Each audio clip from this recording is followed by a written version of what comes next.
katulad nyo, kasama natin sa video. Pakinggan natin yung mga karapatan na gusto nyo i-pagdating sa atin.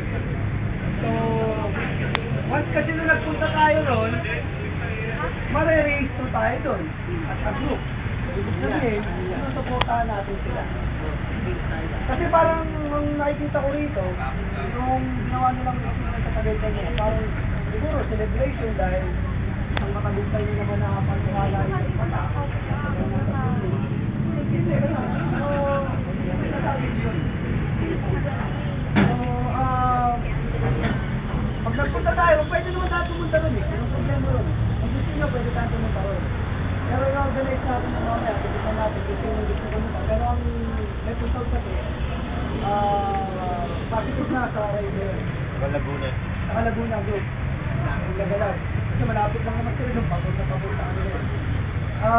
Tapos, yung sa lechonan, bago ka makakuha ng lechon doon, kailangan may takip ka ng kastrol.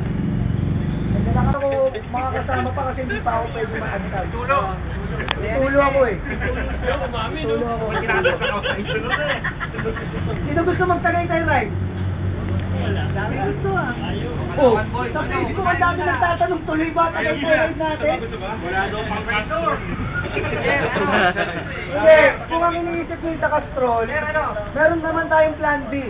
May plan B tayo. Kasi Plan C.